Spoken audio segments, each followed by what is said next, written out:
Welcome to Art and Conversation, where creativity meets the courage to share.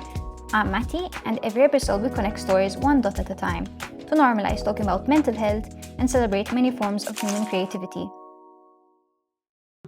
So today I'm here with Chris, what I wrote here is a young, charismatic, approachable, friendly entrepreneur.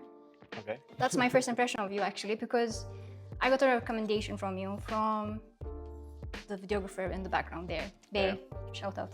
And when I messaged you, I was like, oh, this person is actually very friendly and approachable, and I'm already convinced that this is going to be a good episode.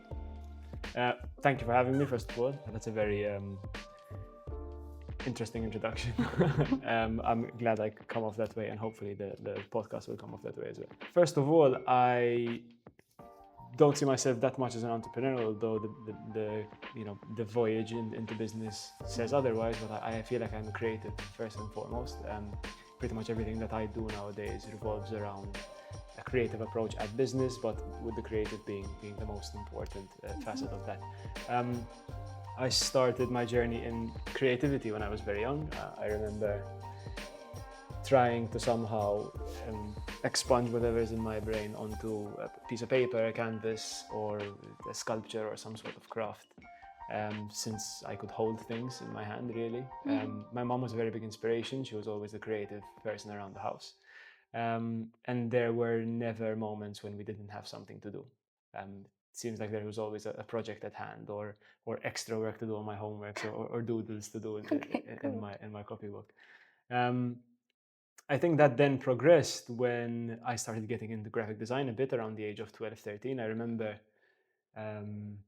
my first introduction to graphic design of sorts was designing emblems in my Call of Duty game with my PS5 controller. Okay. And then that transpired into doing event posters for a university group I was a part of. How old were you when you were doing event posters? Event posters, I would say, was 16, I think, because I was in first SDM in Gozo, and then GUG, the Gozo University Group. Shout out. And I was the events officer, and I think first like marketing something at some point. So I was doing the events posters for that, for Wicked Wednesdays. Some of the OGs may remember Wicked Wednesdays. And then from there, I went into law. And at that point, I feel I kind of lost touch with the creative element. Why did you go into law? Was it pressure from your family, or was it self-inflicted? I think it was a bit of both. So growing up, I actually wanted to be an architect, partly because I was always creative. One of the creative outputs from when I was a child was drawing plans, whether it was of my living room or of my dream apartment or something. I remember I used to get the back of the foolscap book, the bit of cardboard, the hard part, and draw plans and then erase them. You just reminded me of a childhood memory I had as well, where I used to do that as well. Yeah, the back has a particular texture. Yes, like when you're used to normal paper, the back is something alien, so it feels good, the nature of it. Exactly. Wow, what an cookie. And then I remember going into the induction day at sixth form in Gozo, and for architecture you needed maths and physics, which were my least favorite subjects at the time. And I remember the person at the induction was very blunt, probably too blunt now that I think about it. And they said, if you're going to follow maths and physics A-level and go into them for university, you need to study both maths and physics for 2 hours a day, like regardless of whatever else you have going on in your life. That to me was a bit jarring, because I've never been the studying type. I am the type to engage in something for very long periods of time if it interests me, but knowing full well that I had to study something that doesn't particularly interest me to get to something that definitely will. Even for those few years, I couldn't bring myself to do it. So that then kind of derailed me. I remember going to McDonald's right after the induction meeting with my family, and I had decided there and then that I would never do maths and physics A-level. My life would have been very different if I had and gone into architecture, I'm sure. Probably like beautiful in some other way. But that then led me to, okay, what am I good at? What do I have at this point, which I am good at and I can follow in sixth form these next 2 years? So you were, at that point, you were 18? I was 15. 15? I was 15. Let's continue talking about this, but so hold your thoughts. Okay. So we stopped at the point where you're going to tell me why you stopped. Okay. But before we continue, let's get some paint and Sure. paint and talk. Okay. Yes? Sounds fun. Let me just show you the sketch so that you have an idea of what it could look like. It doesn't have to look like the end product that I have in mind. Oh, nice. Okay. What does this mean to you? So this, I like the radiance, kind of the yellow seeping into the red and red seeping into the yellow. yes, in fact, obviously there's still a lot to this painting, but it means that with company or with other people, things can be easier to hold and things can flourish. Okay, Yeah. so let me get the red So you could do the foliage. foliage. I'm an artist and I don't even know what you're... Green. The Green? Sure. Oh, leaves and flowers and such. We only have half an hour, so I might just, yes. So white. When I saw this, the lines going through the hand, Are the guides for the leaves. I noticed, but it reminded me of, well, one, veins of the hand, and two, kind of like whenever you see some cyborg in the movies, you know, the mechanical like wiring going through the hands. Okay. Yeah. That's your creativity coming out. This would make a really cool vase, to be honest. Like when I saw this, I didn't know that this was a hand, the downward hand. I thought that this was a vase. Obviously, no, this doesn't make sense. You can It would make a really cool vase, though. You could make a vase out of it. Like a hand grabbing a vase is the vase. So yeah, you're gonna go here and... So I'm gonna fix firstly the edges of the fingers, because I feel like we need to establish the edge of them. Okay. And I'll try and approach Solid. the green while also trying to have a conversation with you. How's that? Because it's not always easy. That might be a bit challenging. Yes. That's fine. But it's okay. We figure have it half out. an hour of How's this, that? by the way. That's fine. I think, where were we? What were we saying So last? let's take off where we left off. So you're at school basically, and you're kind of getting by. This is first year law, Yes. right? Yeah. So first year law, I knew I didn't fit in. Generally speaking, I don't feel like the people there were my type of people. Obviously, nothing against anyone who is or was in the law course, but again, It's more of a culture, right? It's more of a culture. Even the element of creativity, it's not exactly something that's abundant in the law course, right? Yeah. But at that point, it's nothing against them. Like you said, it's about your personal development. It's purely fitting in. I'm sure that there's accountants that have a time of their lives, but I just don't see myself in that sphere, right? But then the act of litigation, like being able to argue a point and win, that did resonate with me. So when I was actually going to the courts and being able to practice, that then kind of resonated. So it was like this constant battle between, am I meant to be here or am I not? And one thing that kind of pushed me over the edge, first I'd like discovered my adolescence, I guess you could say, after the first year of law, because I ended a long-term relationship. And so I was in like this experimental phase. And in doing that, it forced me to like step a bit outside of what I was thinking, like outside of the framework of, okay, let's settle. Okay, let's please others, or let's fit into this certain framework of some sort. And then that led me to questioning why maybe I'm not as happy in the law course. I think it was at a point in my life when everything was going well for me, except the fact that I was in law. And you saying this, by the way, I don't think it's something that let me try and articulate what I'm thinking. You saying that doesn't mean that this will be the only experience where you question where you're going in life. So that was a turning point in your life. Yeah, for sure. I constantly question where I'm going. Exactly, but that was probably one of the first. I think it was the most like profound one for me. In maybe not the most, but at that time it was the most profound one. You can go over the green. I can go over it again. There we go. When I thought about it at length, there were two things that really stood out about the fact that I was a bit unhappy in law. The first was that no one ever goes to a lawyer with good news. Like if you are a lawyer, you are literally surrounded by people telling you that they're in trouble and that they need to get out of it, and you have to help them out of it, which is fun in a sense. but it's also not exactly good vibes, to summarize. The second is that even if you, quote unquote, win, someone is going to go home in tears. Now, whether that's justified because they did a bad thing, or not justified and you kind of bent the law or used the law at your disposal to make that happen, I don't think that I could have lived with that responsibility for the rest of my life. Like, I think I probably would have gotten through with it for a few years because you're new into the world, there's money involved. But when I looked forward actually, and I thought of what my life would be like, I don't think I could have lifted the responsibility of other people's Emotional well-being. not even that, but lives. Like, you're literally playing. You're deciding on people's lives. What the hell I was going to do with my life. When you were going through all these different stages and changing it up every time, did you have any like mental barriers? Like, were there challenges that you had to constantly coach yourself through? Definitely the parents. Those were your support system? Or I think at the butt end of it, they ended up being my support system when I proved that it was the good decision. But until I proved that it was the right decision, they were the challenge to overcome?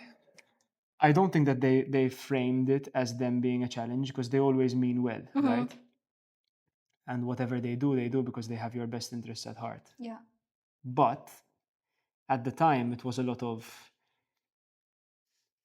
angst because there was this general feeling from my end to theirs, like, you do not understand the fact that maybe I don't want to do this. Whereas before, in their generation, I don't feel that they had much choice. Yeah. And today, I think we live in a world where we have the most options that we have ever had. So one way or another, if you are not even ambitious, but if you are adaptable and flexible enough, no matter what you do, somehow you'll succeed. And if there was one thing I was sure of, is that whether it's in a year or 5 or 10, I would succeed at something. I just didn't. The only thing I was sure of, that I knew I didn't want it to be law. Growing up and having all these sudden endorphins going into your body, it's also the time that you start understanding things in a different light that you didn't used to before. It could be the smallest things, right? From social cues to Self-awareness. It's literally self-awareness, and it usually happens around the teenage years for everyone. Yeah. Like, even our parents, they had a similar phase. I remember, although my dad was never really a rebel, I still remember his friends telling me stories about how he had hair all the way down to his back and used to blast music. Nowadays, my dad doesn't even listen to a song while he's driving any car. So Oh, bless. people change. But I think we all share a common phase of trying to figure stuff out. Yeah, and that's what pushes us and makes us different from other people. Exactly. That's where our individuality comes out. I agree. I need to fix the second finger, the middle finger.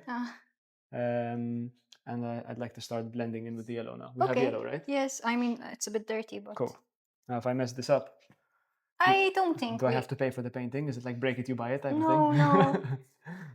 I think if it doesn't look perfect, it doesn't really have to look perfect because it's all of us, right, touching it. Right. My question here, I'm going to go back to the painting for a bit. Okay, let's go. So if we shade lighter below the finger, and that goes against the whole point of a shadow because the shadow darkens.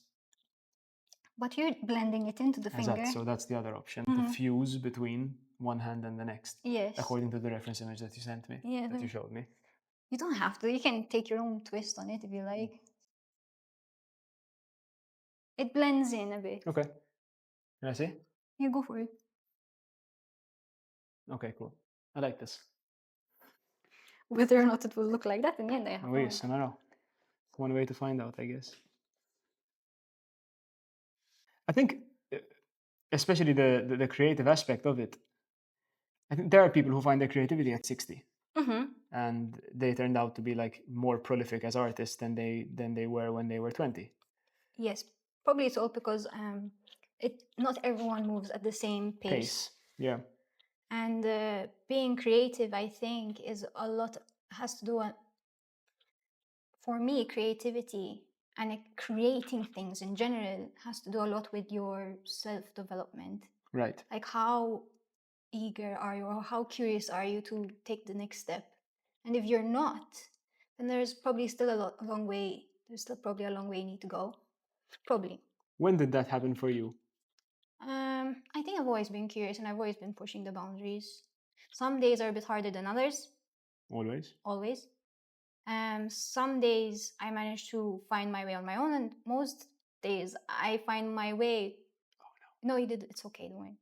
And most days I think I have the support of my friends and family saying the right thing. Maybe it's even a stranger saying something very sweet. I'm like, oh, you reminded me of who I am or where I need to go. Right. And now, would you say that you are at your most curious and creative, or have there been periods in your life when you were more curious and creative, and why? I stand up. I can't really think back and measure my creativity or my curiosity. I think the times I'm least curious are the times I'm super overwhelmed. And Least curious? The least curious. Okay. Because the more I pile on to myself, the more overwhelmed I feel and the less I can process something, right? It's very interesting because then to find myself, it takes, so they say creatives need time. They need to do nothing to actually find their creativity again. Are you able to stop and do nothing? Yes, some days are harder because I also You actively like try to stop and do nothing. I literally say, okay, now it's time to go to the beach, have a swim, read a book, or go for a walk, listen to music, or go look at the sunset and live life, because life isn't just about work. Life isn't just about, making money. It's true. And have you noticed that people have different definitions of what nothing is? Yes. What's your definition of nothing?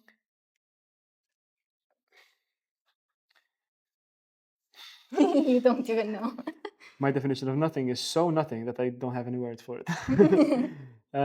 Just doing nothing, like sitting down and cuddling and like just watching TV sometimes. But again, that's not exactly nothing, because to me, nothing is no stimuli. Like nothing is sitting and I remember the time when I used to do the most of nothing was around the time when I think I was about 22. I had started reading books about, I had gotten into like Buddhism and self-development. I think I had read like 15 books in a year. And first of all, that was a big step for me because I could never stop and read. So starting to read and getting so enthralled in it became the art of doing less rather than doing nothing. But in some of the books I had started reading, like Meditations of Marcus Aurelius or the Bhagavad Gita, Buddha of Deepak Chopra, which is still to this day one of my favorite books, it went into the importance and kind of like a how-to guide of doing nothing and stopping. Just whether that's meditation or whatever, which I could never really get into that religiously, but nothing then meant literally not indulging in anything that gives you pleasure or pain or any sort of emotion. A word that I remember a lot from Marcus Aurelius' first chapter is apatheia, not apathy, but rather apatheia. And its definition is cultivated detachment, which is a detachment from life's passions, like indulging in distractions, in lust, in vices, in whatever it may be, to focus on life's true passions, like love, art, improvement, and so on. And then I started realizing that everything that falls within the first definition of distractions is pretty much all we have lately. Like every single thing that we do, every moment, every waking moment of our day is either surrounded by work, which is a means to an end, TV, which is a distraction from that, or media, or our phones, or whatever. True. And the more that we buy into it and the more that we feed it, the better it gets. Yes. So unless we, in direct proportion, improve our capacity to resist it, we'll constantly become slaves to it more and more. But So what is nothing for you? Because you haven't really answered that question. sitting and doing nothing, looking at the beach, looking at the sea. But that's doing something. Then You just said so. Because for example, that's for me is doing nothing, is sitting down. But even listening to music, for example, that doesn't constitute nothing to me. But then closing your eyes, which is probably the biggest extreme. I guess the biggest extreme is a sensory chamber, right? Where you're deaf and blind and mute, right? That's literally nothing. But I couldn't bring myself to that. So my extreme of nothing is sitting and looking at something without moving or saying a word or hearing anything else. Okay, and you do that often? I do that sometimes, less than I used to, I have to admit. But at the time when I used to do it more, I think I felt the clearest.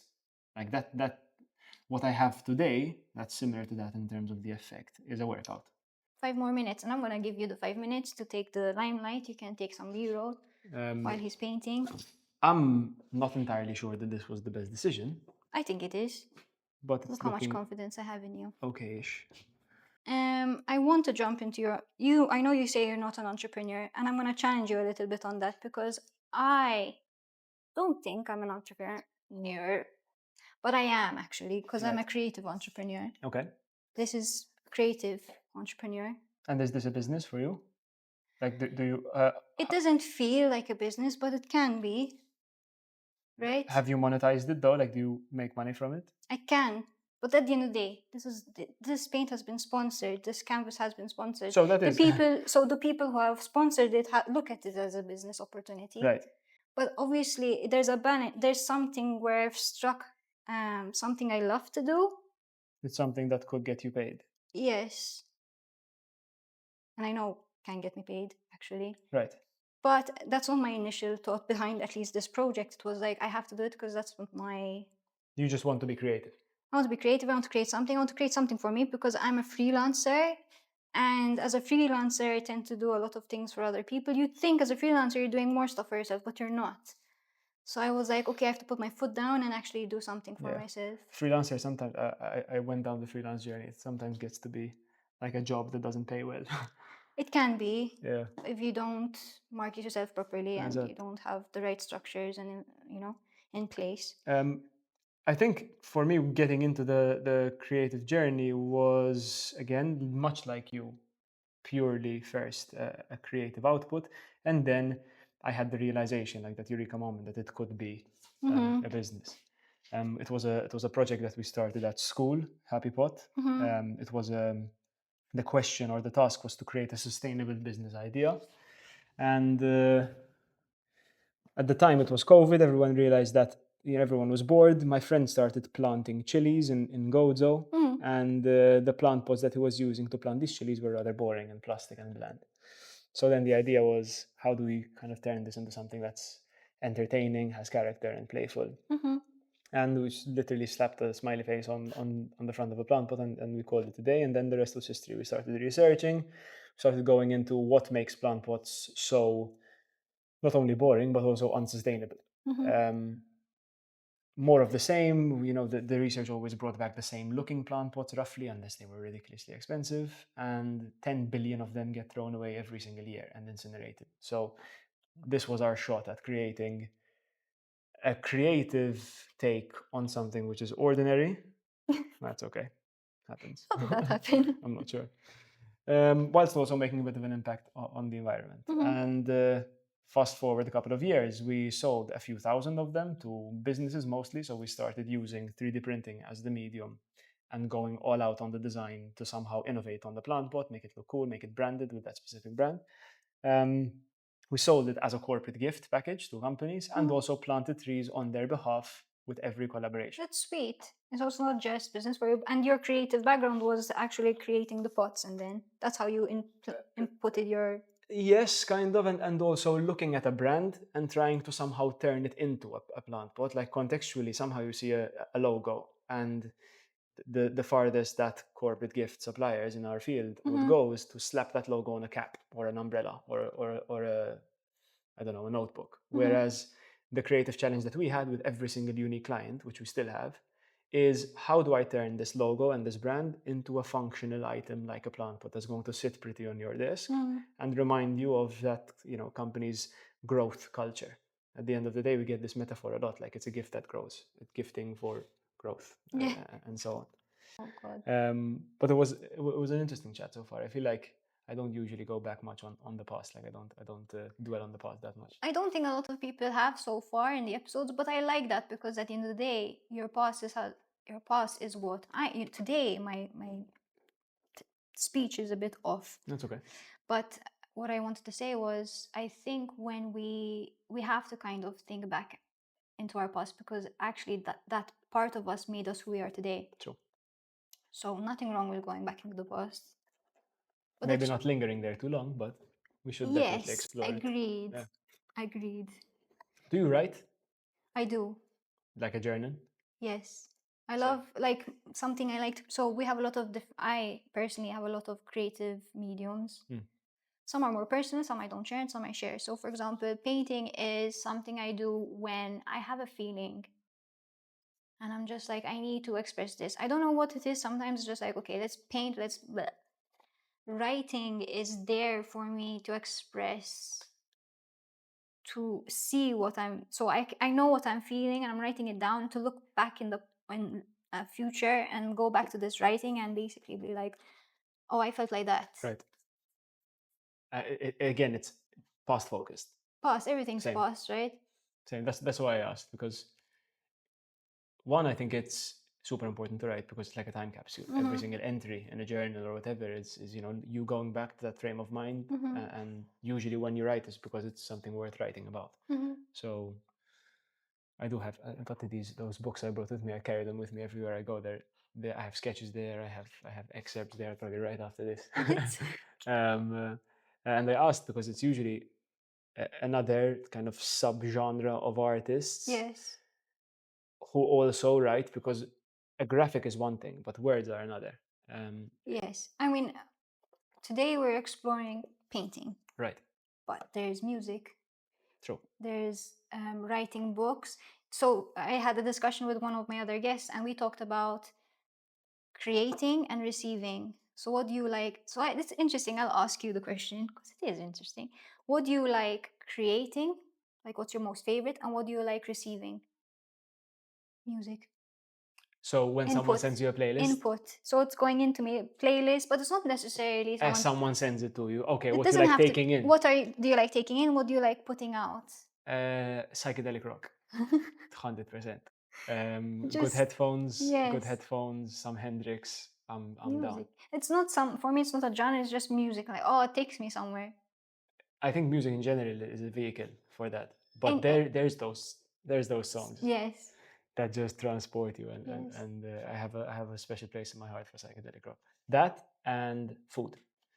Like food, yes, is a good food, not Michelin star type food. One, I can't afford it. Two, it's just not my vibe. But food done well with like passion and purpose behind it, you taste the art in it. So yeah. Yes, agreed. Oh, food is a good one. My first guest was a chef, and to be honest, she brought a cake to share, but I never shared it. And I ate it all. It was really good. And I could taste the love she had behind it. Nice. So we've touched on a few different things. Yes. Can I ask you a question? Yes, go for it.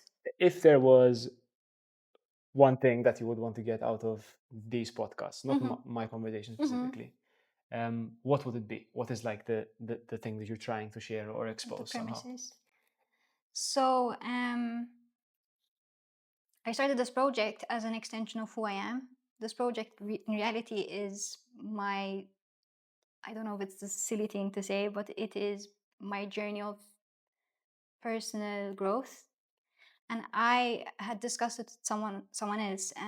I struggle to communicate. I think I've always struggled to connect with people through communication. Okay. I've always managed to do it in other ways, but communication has always been a bit of a downfall for me. So this is kind of challenging me. I think everything should be a challenge in life. If we don't challenge ourselves, we don't really grow in all parts of our lives. And foremost, I feel like I'm going to grow out of this because I'm learning how to communicate with different people. Very different people. Very different people. My mind is opening up.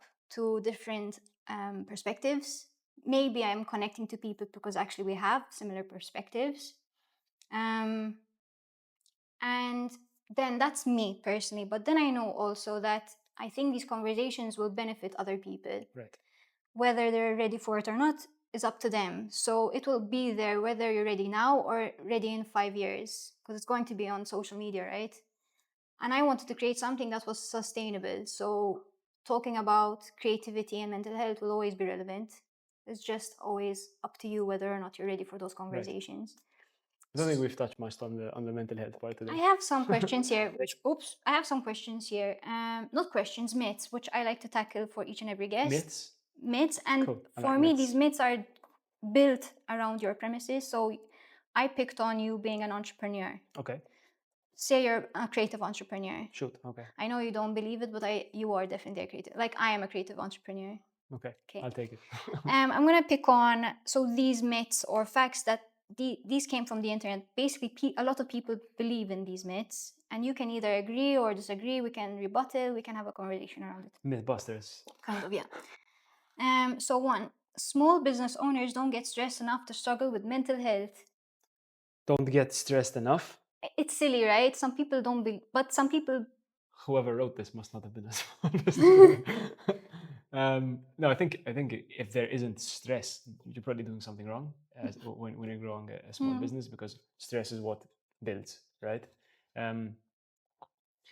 It's not for everyone, obviously. No, it's not for everyone. And especially when you're a creative, there's two halves of the same brain kind of fighting each other at the same time, because it takes numbers and the growth mindset to build a business, whereas the creative is more so concerned with what am I going to draw today, right? And it's very rare that the two kind of coincide. Stress is essential, though. Why do you think stress is essential? Stress is essential not when it comes from a place of guilt. So if you're a creative who is only doing the creative but is dreaming of or hypothesizing of launching a business, then obviously you're not going out of your comfort zone to create that growth, and therefore you're a creative. You're not an entrepreneur. Yeah. But by getting out of that comfort zone and asking yourself the tough questions, how do I turn this into a business? Why do I want to turn this, or do I want to turn this into a business? Only then will you at least be able or know how to make the actionable steps towards going from a creative to a creative entrepreneur, and eventually to an entrepreneur. Yeah. And again, it's not something that I am particularly the best at, but it's something that I think it's a journey. I've struggled with or been through, in a sense. I can say this. So when some people who don't know me, sometimes they're like, oh, they think what I do is really fun and easy, and it's fun. It's fun because I chose to make it fun. Yeah. But like, I have a small business where I create custom doodles for people. Nice. That's really fun. Do you do pets? Yes. Sick. We'll talk after. Okay. But I remember surviving on that little business I had because I didn't have a job during COVID. And I really just relied on that a lot. And that was really stressful because I was like, okay, it's no longer just doing it for fun, but I have to promote myself every day. I have to talk a certain type of language to customers so that they know that I'm approachable. So there's lots of strategy behind it, right? It builds you up as well. I'm kind of jealous of the people who I see online sometimes, particularly the guys who make furniture, because I'm obsessed with like furniture. And they manage to do only what they love. They'll make something as if they were making it for themselves, and then they'll almost always find a buyer. When it comes to most small businesses, exactly like you mentioned, you would start because it's a passion, and the output is something that you love to you.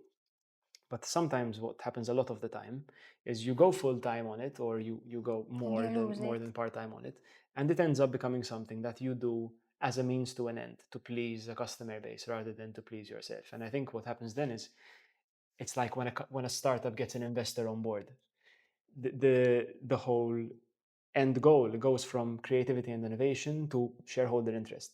It's the same thing when your startup business is starting to grow based on the people. Your primary interest goes from being, I want to make this because it's cool and fun, to I want to make this so I can buy bread.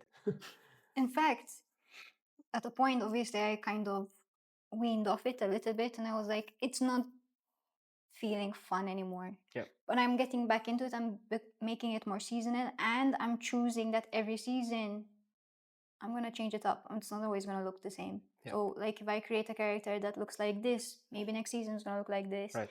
And everyone takes a risk when when they come to me. It's always a risk. Like I don't know if they're gonna like it because it's not like last season. But I guess I guess that's a testament to you as an artist as well. Yeah, I'm just trying to hold that as something I love Nice. doing. Good. That's something small. Okay, let's try myth number 2. If you're passionate about your business, you won't feel overwhelmed. I think that's true. Really? I think that's true. Why? In a sense. Okay. So there are moments when I feel a bit overwhelmed, but I But think it's worth it. I'm just started getting a lot better at zooming out. So when I feel overwhelmed because I have too much stuff on my plate, first of all, I reality check myself. Like the only reason why you have too many things on your plate is because you put them there. Yeah. You dumbass, right? Yeah. Like you're the only person that's responsible. Mm. The second is the only reason why you put those things on your plate is because you wanted to eat those things. Yeah. Now sometimes you don't have a big enough stomach to eat those things, but doesn't mean that you don't want them now.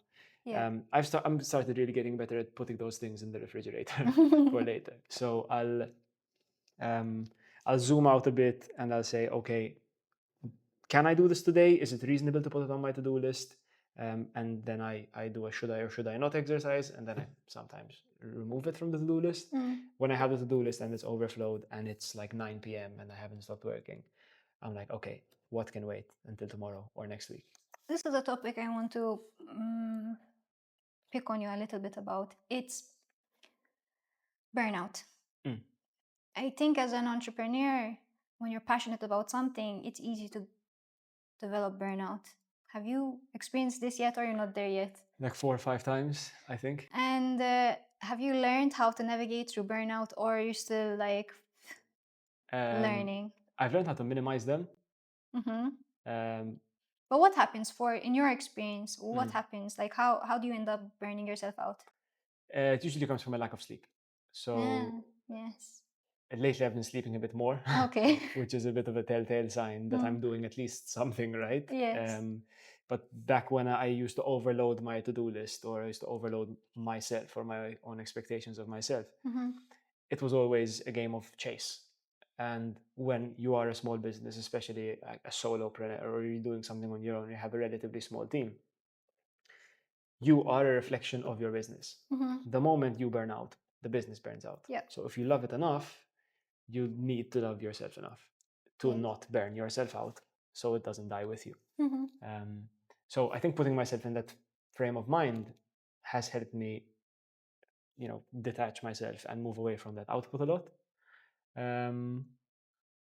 But I haven't had a burnout in a while. In fact, like those first 3 burnouts, what happened in the span of like 2 months? Oh, that's and bad. Then they've been like quite spaced out, usually because of a ridiculous deadline, or sometimes also the personal life happens to like jumble up with the business life, and no matter how passionate you are about your business, the personal life is the most important part of your life in general. And people take that for granted quite a bit. So yeah, allocate time to loved ones because they will help you go away from the burnout and get through it. So let me ask you one more myth. Sure. And then we can see if there are topics you'd like to touch upon, and then we'll close off. Sure. Okay. So one more myth. Let me choose one.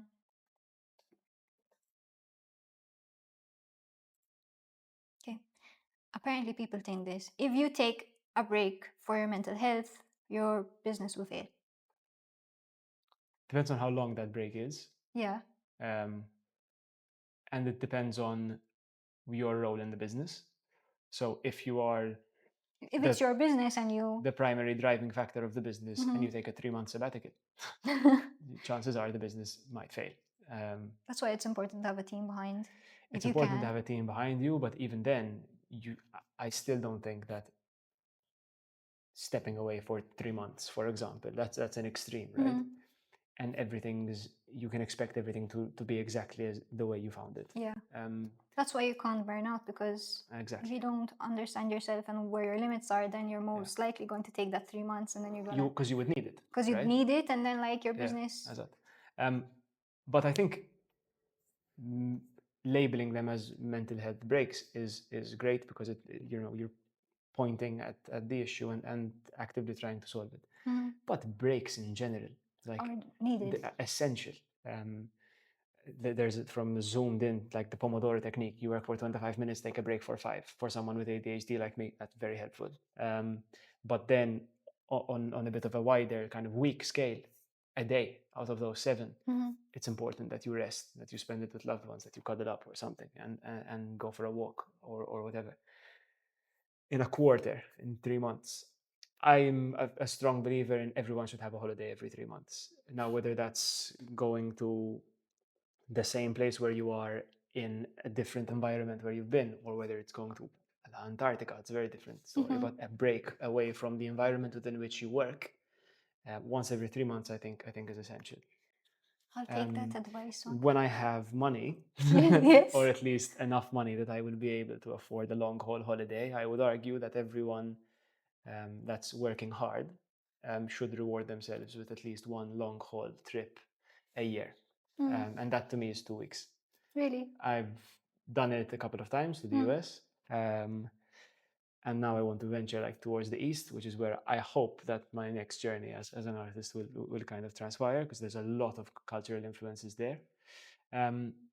But breaks are essential because they open you up to new ideas. Yeah, exactly. Creatives need time to do nothing, whatever that nothing looks like. Right, we discussed that already. Yes. A break isn't just you watching TV. It's de-stressing. It's actually doing sports, taking time to reflect on the past, but also think about the future. You wouldn't be able to do that when you're knee deep in admin work. So exactly, definitely. I agree. You want some water? I'm fine, actually. Can you have some water, good. please? Get him some water. Okay, I'll have some. Thank you. You want to? I think this last section of what we just did around the table and the beginning part were the two most sostanza. Okay, got you. Because when we were painting, I felt it was a bit... Usually the painting, I leave it for people to like get into themselves, distress, because most of the people who come are really nervous. And then they're painting like, actually, this is really fun. Actually, how did you feel painting? Good. I feel that I couldn't do it justice because there was a very specific task that I had, which was the gradients, right? I think you're being very hard on yourself. Could be. But I think it was fun. Good. I think it was fun. That's really important. Yeah. I'm really excited to see what it looks like. I'm actually looking at it, trying to envision what it's going to look like when it's ready. Oh, yeah. Okay, shoot. Some water. Cheers. Cheers. Thanks, bro. If there's one thing I would want to elaborate on, which I don't think we've touched on much, is the whole mental health and how mental health and ADHD or OCD or these very, very characteristic of creatives happen to manifest themselves and how I've dealt with them personally. Okay. I think having grown up with ADHD, never it being diagnosed up until like a couple of years ago, it was always framed to me by those around me as, oh, there's absolutely nothing wrong with you. It's a superpower, if anything else. And I agree totally. But there's also power in admitting that your brain is wired differently, not badly or worse than others or whatever, but simply differently. Because only then would you be able to address things differently and be able to weaponize it and use it as the superpower that people tell you that it is. For myself, I've always found that it's easy for me to focus on things which I love doing, and I lose track of time completely whenever I'm, designing something or creating something or even assembly, like arts and crafts, basically, right? It's very easy to get lost. But then day-to-day tasks are grueling sometimes, like even going through an hour of deep work. 4 to 5 minutes of that is me switching between tabs because I have too many of them open, and I don't realize I'm doing that about 30, 35 minutes in. So these are very real problems that people deal with. They could be a result of, past trauma. They could be a result of external factors, like the fact that you were an iPad kid growing up, or the fact that, it's genetic, possibly. There's so many things that could be the reason for it. Yeah. And I don't think that there's much education about it. Yeah. The closest thing that we have is you voluntarily going to therapy when you are of age and when you want to discover more about yourself, which is what happened to myself, and people telling you that this could be the root of your quote unquote problem, and these are ways to kind of work around it. But at that point, your brain is developed, and it's kind of like when you're skiing, when you go down the same slope, down the same track a couple of times, the third and fourth time, your skis will naturally go towards those slopes kind of that you've already carved through, and it's difficult to step out of that. Yeah. Creativity is one way which allows us to explore not just what we're used to, but what we're not used to. Exactly. And I feel that for me, it's been the single most important part of my life for the past 6-7 years, more specifically over the past 3. And I would recommend 2 things for anyone who is either a creative or wants to be one or imagines themselves as being one, as well as people who struggle with ADHD. The first is to talk about it, whether it's with a therapist or whether it's with your friends or with whoever. If you feel that your brain is wired differently, if people have told you or if you're diagnosed or whatever, chat about it, talk about it, and actually vocalize it. And the second is to never ever associate yourselves with I suffer from ADHD or I suffer from OCD. Because it's not at the end of the day, it's not something bad. It's just helping you. It's your diagnosis is just helping you, guide you. That's that. Exactly. It's like someone who finds a new career in their life. They live with that new career. You don't suffer from ADHD or OCD. You live with your ADHD, maybe in a bit of a different way than other people do. But it doesn't mean that it's going to put you in a cage. Yeah, absolutely. So that I would say is my 2 cents. And stay creative, stay crazy. Yes. And do stuff like this and have conversations with people like you. Awesome. Thank you. I want to add a little bit more. Can I? Let's say you can. Let's say I can. So it's interesting because it's really good when we kind of look into ourselves and say, okay, what makes us tick? And reality is, for me at least, my perspective is, yes, I might have ADHD, I might have this, and might have this, but I have spent so much time trying to navigate through that and actually find a system that works for me. Those diagnoses don't actually truly matter in my brain. It's like they only matter when I'm going to have kids, because then if I want to understand my kids, I need to understand where these like traits are coming from.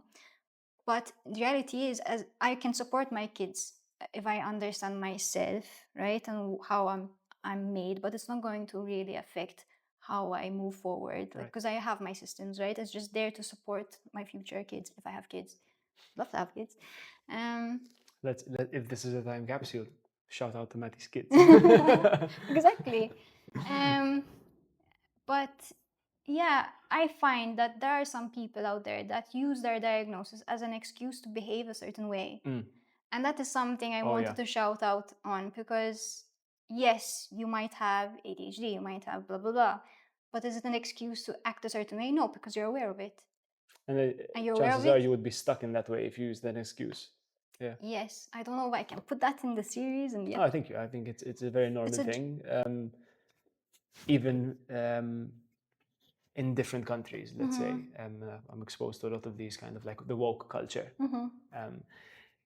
Everyone has a diagnosis nowadays. Everyone is diagnosed with something.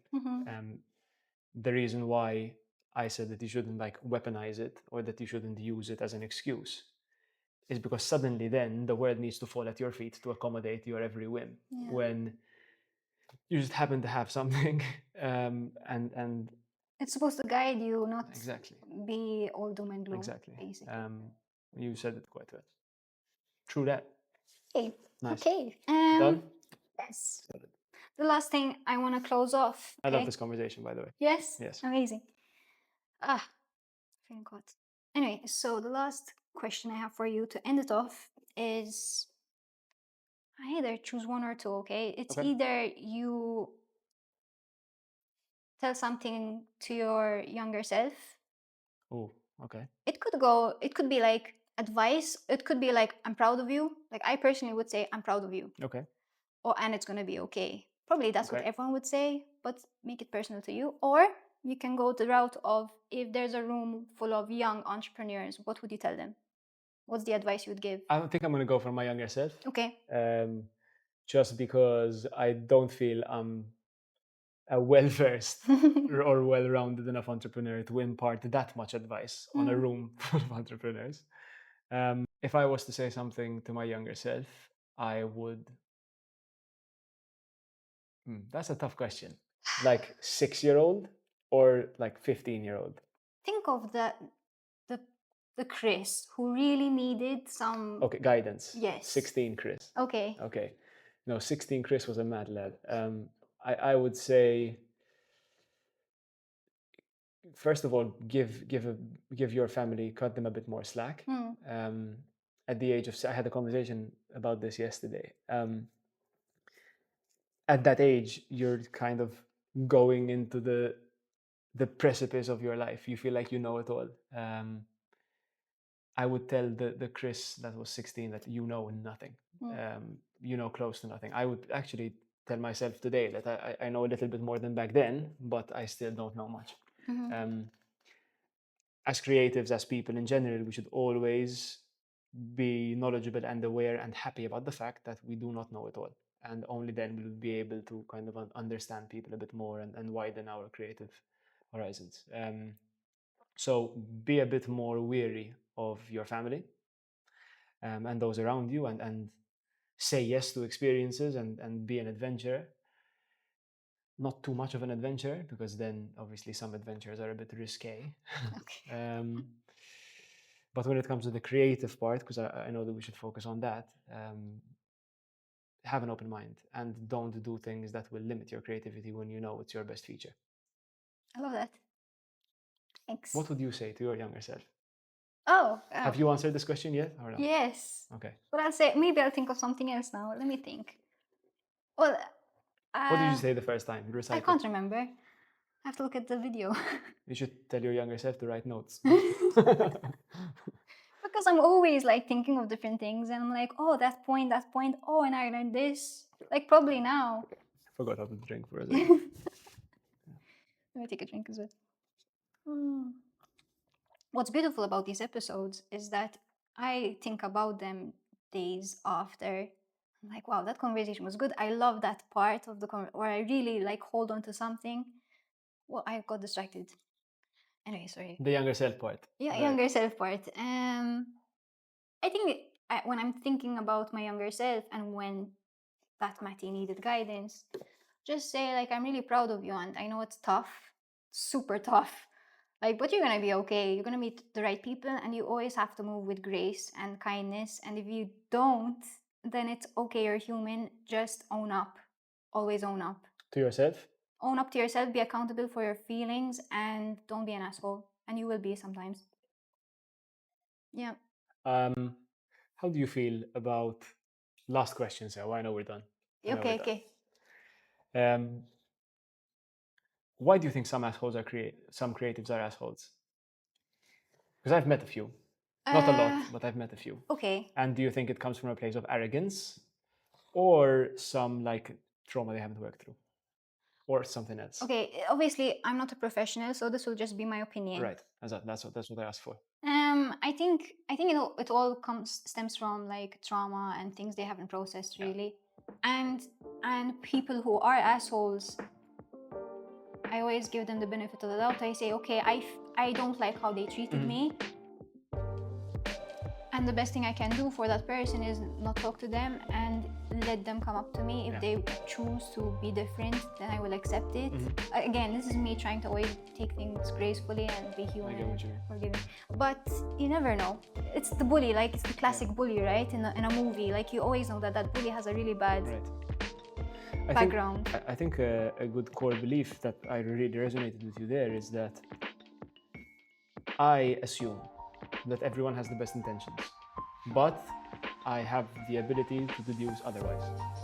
So I will give everyone the benefit of the doubt, but I know in my heart of hearts that the moment that you start acting up, I will naturally gravitate away from it. And it's not even a conscious decision, like I just don't allow that energy in my life. So I'm very thankful to be surrounded by some awesome people. Like, yes. Let me give you a hug because I give everyone a hug at the end. Nice. It was an amazing conversation. Same. And I'm really excited to see Yes, me too. how this ends. And then you come to the exhibition.